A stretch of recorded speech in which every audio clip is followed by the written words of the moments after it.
Does anybody see a problem here? What about now? That's right, we have an exposed wheel bearing. So we need to put some sort of a cover on there so we don't get dirt and water in there and have a failed wheel bearing. So this is what I'm working on here today, guys. Just a wheel bearing for a pop-up camper. This will be the same on any trailer though, really. You know, a boat trailer, anything, same thing. All you need to do is make sure that you have the bearing protected and some sort of a cover on there. Okay, so I'm going to show you how to put on this bearing protector today, as well as how to use a grease gun and fill them with grease when we're done. So this is what we're going to be putting in today, guys. This is the wheel bearing protector. This is by the brand Curt, part number 22198. It's a 1.98 inch size. Just get whatever size you need for your trailer. The part that you want to measure when you're trying to figure out what size these are is the inside diameter of this hub right here. So this is the side that'll go on the actual hub.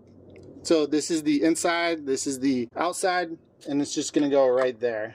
So when you're measuring, use, you know, a digital pair of calipers will work great, or just use like a piece of string or something and get a rough estimate from here to there and then put it up against a ruler. That should get you close enough. This is a fairly common size, but all you need to do is figure out what size that you need. These do come in a 2-pack. I already put on the right hand side, so now I'm going to show you how to do this side. So the way that these work, there's a bunch of different brands out there. There's Bearing Buddy, you know, they all basically work the same way. But there's a little Zerk fitting on here so that you can grease it once you're done. And there's a spring in here. You see that spring? And it will push up against that spring as it fills with grease. So you're going to fill it with grease from this side, and that'll push that out. And then on these ones, the way that you know that it's full is there's this little hole on the top. And as you press this out all the way, grease will start to come out of that hole, and then you know that it's full. So let's go ahead and get started. Now, first thing to note, these here, they kind of look like threads.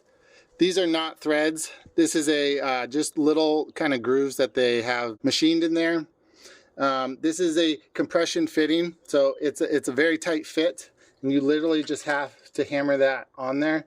I like to kind of do it where the hole is up top, so it's easy to see when that grease starts to pour out of there. Now, you want to hammer it all the way to the end of this grooved part where there's that little ridge there, lip there. That's when you know that it's all the way on. These are, again, a very tight fit. It does take a little bit of work to just kind of get it started. One trick that you can use if you're having a really tough time is put this in the freezer, you know, for maybe an hour first. It may not make a big difference, but, you know, any small advantage that you can get, you know, might help. So what they recommend doing is they say to get a block of wood and some sort of a mallet or a hammer, and stick the block of wood right on here, and then just kind of hammer it home. That way you won't damage this little edge right here. Something that I generally like to start with is this. This is a 3-pound dead blow hammer. It's just hard plastic. It's got some force behind it, but, you know, tougher than a rubber mallet, but it won't damage it. Now, I can already tell right here, this one is a little bit kind of off kilter, and there's kind of a clip. I don't know if you'd call it a circlip, but there's a clip right here that kind of wraps around the edge of the nut here on the end of the wheel bearing, and I can see right here mine's kind of sticking out a little. So I think the edge of this is hitting that. So I'm gonna take a little mini sledge like this and a punch, see if I can knock that in a little more.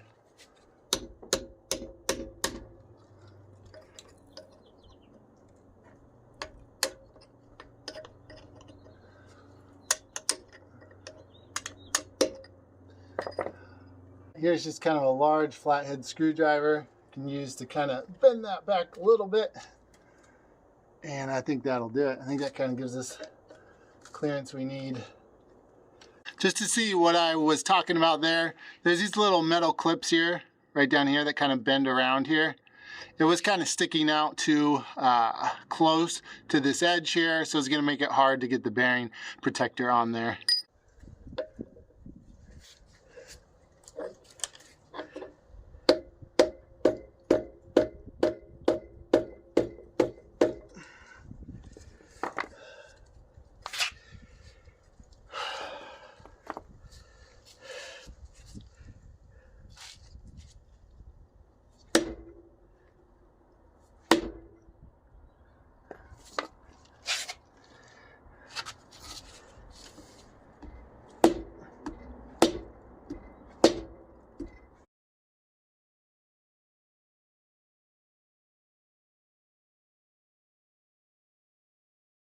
All right, so now you can see that it's not quite straight. It's at a little bit of an angle there, but I have it hammered in enough of the way around that I can just use my mallet to straighten it a little bit here and then drive it the rest of the way home. Okay, so now I'm just gonna take my piece of decking here, put it up against there and hit it home with the mallet.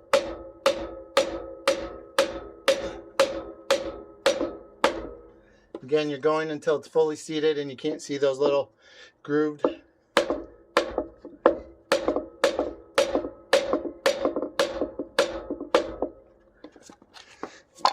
Good here.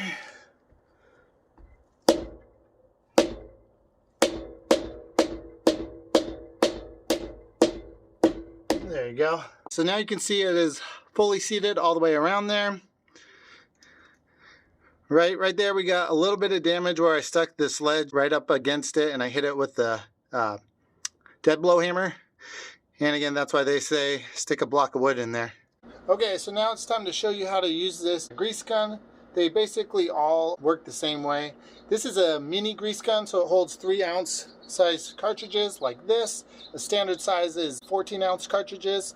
The reason why I went with a mini one is because I don't use grease guns that much, and different jobs require different grease. So I didn't want a bunch of half-used larger ones lying around. This is a Harbor Freight piece here. And so let me show you how it works. But basically any grease gun will be the same way. Works the same way. So you unscrew it here. Now when it's brand new, it will need to be primed. This one is obviously not brand new. But basically, so you'll pull this back here. And that kind of locks in place there. And then you'll take off this cap down here. This is the end here that you're going to load in first. So you're going to push that all the way down. It's going to kind of go over a little seal there, and you'll kind of feel that. And then, so when these are brand new, they're sealed like this. Some of them, many of the cartridges that I've seen out there have a little pull tab, and you can just pull off the foil on the end. This one didn't seem to have that, so I just kind of poked a hole through this here. So at this point, we're going to screw this back on. And screw it down all the way. And then this here, this is just a, you know, this threads in. So when you buy this new, this won't be in here yet. You just have to thread it in here. And you can use what they call a pistol style grip. Or you can also take out this plug and thread this rod into the end there. And then you just have to put that plug in here. And then you can use it kind of like straight on. They also sell flexible hose ends. I think are a 1/8 NPT fitting that will fit on here for certain jobs, you know, certain fittings, certain bushings that might be harder to get to. You might want to have a flexible hose end. But basically at this point, so we're going to unscrew this about 1.5 turns now. And the reason is to try to force all the air out of there that's in there. There's this little tab down here. You can see where the grease is starting to come out a little bit. You just kind of press down on that and see how this handle went in a little bit. And then you're going to force that handle in as far as it'll go, which for this is all the way. And that's going to push out all the air that should be in there. Now we're going to tighten it back up. And at this point, if you have a brand new one, you're gonna have to squeeze this a little bit to get the grease to come out of there. So I'm just gonna show you, let's see if we can, there we go. So this rod already was filled with grease, so that's why grease came out right away there. But you'll have to squeeze this handle several times. So now at this point, if you look on the end there and wipe it off, there's these little clamps on there, and that's just gonna fit right over the end of the Zerk fitting here. Now you might be able to just press it on there. Let's see if you can press it on. Yep, pressed on, and give it a good tug, and it is on there. If you can't press it on there, then it might be a little too loose or too tight, and then you just have to turn this end until you get it right. And then to tighten it, I believe you turn it to the right to tighten it all the way. But at this point, I'm gonna start pumping in grease, and I'll probably use all the rest of the grease that's in this cartridge, and then I'll have to put in another one, and we'll know it's full when we start to, yep, that's about all the grease we got in that one. Feels like it's empty to me. Yeah, all the pressure. Okay, so as you can see here, if I just pull this like this, it's stuck on there and it won't come off, right? So the way that you get these off is you put them at a little bit of an angle and then you pull. But these jaws are on there pretty good, pretty tight. So what you have to do, I'm just gonna clean up some of the grease right there, thinking through a little bit, is you have to take this fitting on the end and turn it counterclockwise. And you might need to use a tool to do this if it's too tight on there and you can't get it with your hands.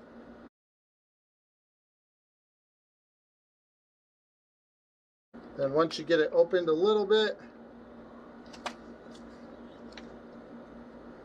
go at an angle and it'll pull out.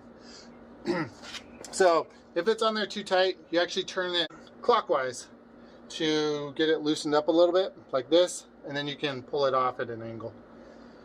Okay, so now we got to swap out for a new cartridge. That one's empty. And sometimes a little bit of grease will come out from the fittings here. If you need to tighten them up, you can. Part of that could just be because it's a cheap gun as well, right? Alright, so you can see that pretty much all the grease is gone out of there. That's the little part on the end that this kind of goes over and it forms a seal right there. And again, it doesn't really matter what brand you got, all of these grease guns work the same way. Good thing about a grease gun is this one was like $20-something, and I specifically wanted a small one like this, but if you want to pay a little bit more money, you can get a pretty decent one for not very much money. Which we'll see, maybe in the future that'll be a route I go, but for now I kind of like this small one. Okay, so with a brand new one like this, again, I don't think there's any way to peel this off here, this seal on the end. You just have to kind of like poke a hole in the end there. So I'm going to do that without trying to, okay, see if I can kind of peel that foil off of there. Okay. So it didn't make too much of a mess. And again, this is the end that you're going to load.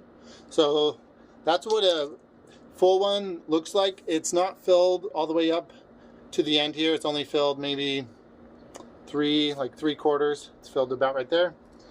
So same thing. We're just going to, oops. So we're going to pull this back till it locks in place. Okay, it's locked in place. Going to clean up all this excess.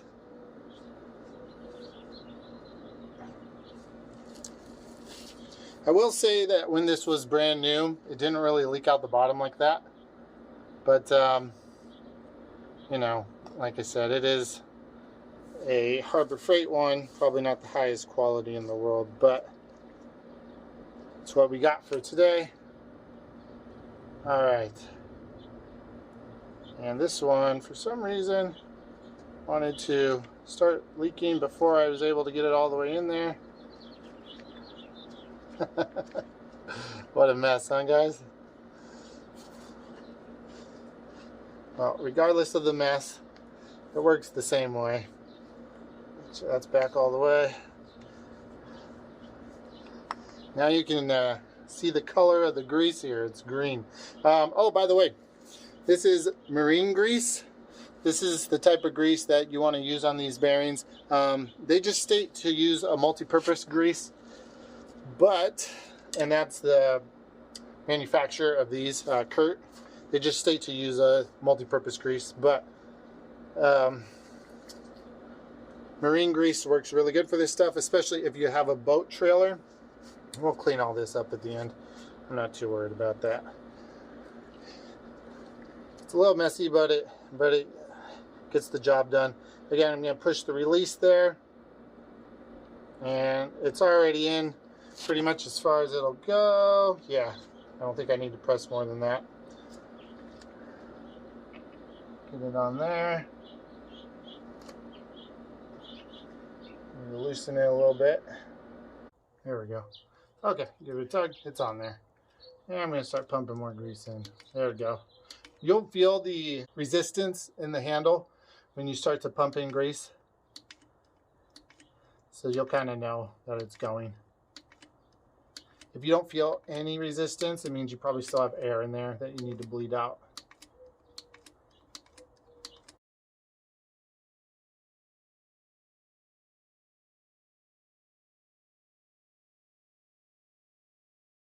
You can see it's starting to push on this spring now. It's starting to push out, and you can see it. There it goes. It's full. So that's it. We don't have to put any more on there. Now we're just gonna take this off. My hands are all greasy. It's hard to get this off a bit. And then there we go. So that was a messy example, guys, but you sort of get the point. Again, this grease gun actually did work a little better when it was new. I can just tighten up this, probably stop the leaking from there. Other than that, there's a little bit of leakage out the bottom when you pull back there. I'm not sure if that's normal on all grease guns, but I don't think that happened with this one when it was brand new. It's just as it's aged. You know, maybe at some point I will get something a little better. But kind of shows you how to get the job done, guys, and that's the most important thing here. I'm just going to take a paper towel and wipe that up now. Okay, so that's it, guys. That's how you put on a wheel bearing protector, bearing buddy style protector. Fill it up with grease, and now you operate a grease gun. Now you just have this little dust cap that comes with it. Put that over the end, and you are ready to hit the road.